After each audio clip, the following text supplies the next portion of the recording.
अरविंद, आप अदालत में मौजूद थे। आप सीधे जो आरोपियों को जमानत दी गई, क्या क्या शर्तें लगाई है कोर्ट ने?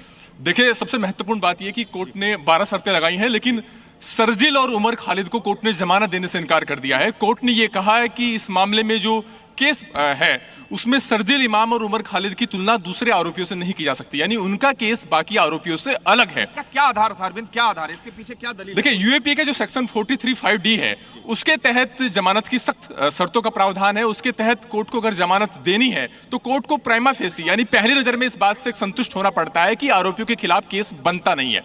लेकिन कोर्ट ने कहा कि इस मामले में पुलिस की तरफ से जो केस रखा गया है, यहाँ पर जो कोर्ट में दलीलें रखी गई हैं, उससे एक बात साफ है कि शर्जील इमाम और उमर खालिद का मामला दूसरे आरोपियों से अलग है। शर्जील और उमर खालिद के खिलाफ पहली नजर में यूएपीए के तहत केस बनता है। यही वजह है कि कोर्ट ने शर्जील और उमर खालिद को जमानत देने से इनकार कर दिया। और अगर आप थोड़ा समझा सके सर, यूएपीए के तहत केस बनता है, इसके क्या मायने हैं? क्या यही वो आधार है जिसकी वजह से उन्हें जमानत नहीं मिली? बिल्कुल बिल्कुल, जैसा मैंने कहा कि यूएपीए के तहत जब जमानत पर विचार करता है कोर्ट और जो बाकी सामान्य केस होते हैं उनमें जब करता है तो दोनों की कसौटी अलग अलग है। यूएपीए का जो सेक्शन 43(5)(d) है उसके तहत सख्त शर्तें होती हैं। उसमें कोर्ट जमानत तभी दे सकता है जब कोर्ट प्राइमा फेसी इस बात से कन्विंस हो कि जो इस मामले में एजेंसी ने केस के सामने कोर्ट के सामने जो केस रखा है वो पहली नजर में बनता नहीं है। यहां पर कोर्ट ने कहा कि शर्जील और उमर खालिद की जो भूमिका बताई गई है पुलिस की तरफ से, चाहे वो ट्रायल कोर्ट में चार्जशीट के जरिए हो और यहां पर जो सॉलिसिटर जनरल तुषार मेहता और एएसजी ने जो दलील रखी है उनके बिना पर यह बात लगती है कि पहली नजर में उमर और शर्जील के खिलाफ मामला यूएपीए के तहत बनता है, यानी मामला साबित तो। जो उम्मीद थी कि इनको बेल मिलेगी, आज कई लोग इससे नाखुश होंगे, क्योंकि जो संविधान की आस्था है वो फ्रीडम में है और लिबर्टी में है।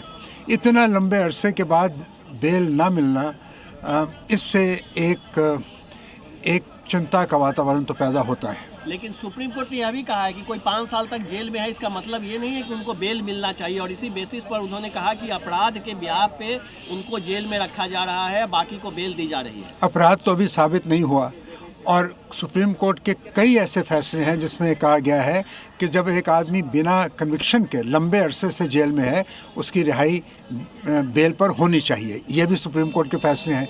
तो अब क्या देखकर सुप्रीम कोर्ट ने फैसला किया है, ये तो इस पर तो टिप्पणी तभी हो सकती है जब पूरे जजमेंट का अध्ययन हो, जिस पर कुछ समय लगेगा। And what's your comment on Supreme Court dismissed the bail of Umar Khalid and Shardil Imam and remaining 5 people are granted bail? Well, the Supreme Court decides the matters on the basis of record before it. I'm sure the Supreme Court must have found reasons to distinguish between.